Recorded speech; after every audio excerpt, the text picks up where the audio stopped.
ભરૂચ તાલુકાની પૂર્વ પટ્ટીમાં આવેલા જૂના તવરા અને કડોદ ગામની સીમમાં પ્રતિબંધિત જાહેર કરાયેલા નર્મદા નદીના પટમાંથી ગેરકાયદેસર રેતી ખનન ચાલી રહ્યું હોવાના આક્ષેપો થઈ રહ્યા છે।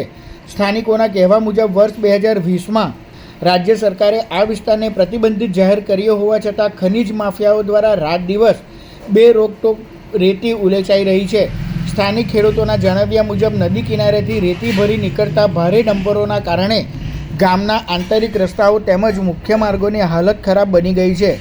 આખી રાત ડમ્પરોની અવરજવરથી માર્ગો કીચડમય બની જતા ખેડૂતોને ખેતરો સુધી પહોંચવામાં મુશ્કેલી પડી રહી છે।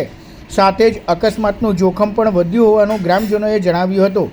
ગ્રામજનોનો આક્ષેપ છે કે અનેક ડમ્પરો નંબર પ્લેટ વગર દોડી રહ્યા છે, છતાં ખાણ ખનીજ વિભાગ દ્વારા કોઈ અસરકારક કાર્યવાહી કરવામાં આવી નથી રહી।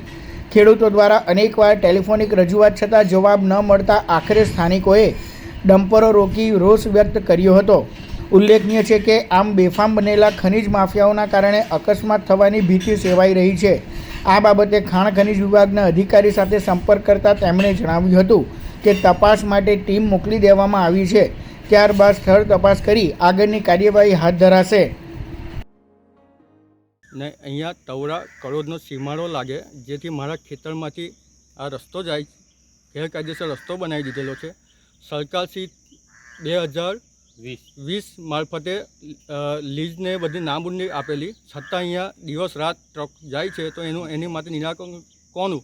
બીજું કે અત્યારે હાલમાં ખાણ ખનીજ ખાતામાં પણ ફોન કરીએ છીએ, પણ કોઈ ફોન રિસીવ કરવા રાજી નથી।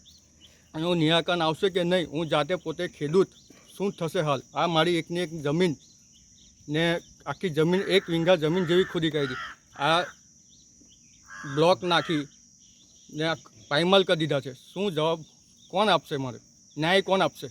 કડોદ ગામની અને તવરાની સીમમાં રાતે અને દિવસે પણ 2020માં આ લીઝનું પ્રતિબંધિત હોવા છતાં આ લોકો રેતીની ખનન કરે છે। તો સરકારશ્રીને અમે એવું કહેવા માગીએ છીએ કે અમને કોઈની ધાક ધમકી નથી કે ખાણ ખનીજમાં અમે ફોન પણ કરેલો છે ને જાણ પણ કરી છે, તો કોઈ અમારો કોલ રિસીવ પણ નથી કરતું। તો હવે અમારા પાક સાચવવો કે આ લોકોની રેતીનું ખનન ચાલુ રહેવા દેવું? તો અમે આગળ શું કરવું એના માટે અમે આ મીડિયા દ્વારા અમે માહિતગાર કરીએ છીએ।